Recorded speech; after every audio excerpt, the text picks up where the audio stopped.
What's going on, YouTube? Coming back at you with another video.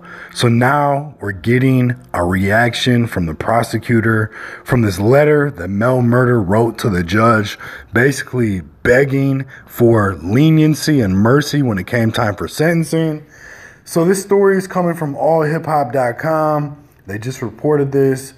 Basically, the prosecutor, I'm going to read you some of what he said. He said the defendant's statements that he wants to reform his life ring hollow.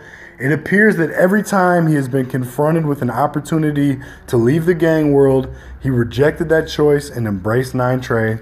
And that was coming from Jeffrey S. Berman, who is the lead prosecutor in this case. He also goes on to say that in one of those calls, talking about the wiretap phone calls, the defendant, which is MEL MURDA, and Jim Jones, who was identified at trial as another 9 Trey member, discussed shooting members of Hernandez's security detail in order to get Hernandez. He also says the wiretap on the defendant's phone shows that up until the moment he was arrested in this case, he was the leader of this violent and destructive gang. He was proud of what he had achieved and about his status in the gang. And that's Jeffrey S. Berman again. This is what he's telling the judge as far as this whole situation goes with MEL MURDA. He also goes on to say, and he was dismissive of others like Hernandez, which is 6'9", who the defendant believed did not put enough work in to be part of the gang.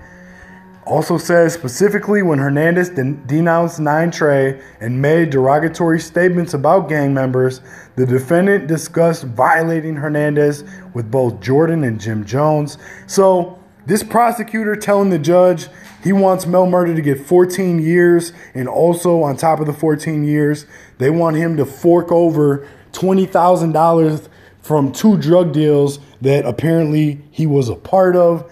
So not looking good for MEL MURDA as far as the sentencing situation goes. The prosecutor trying to stick it to him, give him 14 years. More than likely, that's what the judge will do, is go along with what the prosecutor wants. Although at the end of the day, it is up to the judge. As far as MEL MURDA, though, being a snitch and telling in this case, it doesn't look like that happened on any kind of level. Like Shotty, MEL MURDA is looking at getting a lot of time. And normally when people get the kind of time that they are getting, they're clearly not telling, but it is what it is. Let me know what you guys think in the comments. I appreciate you watching. Make sure you hit the like, make sure you subscribe, make sure you leave some feedback, and also make sure you ring the notification bell. Appreciate you, though. Peace.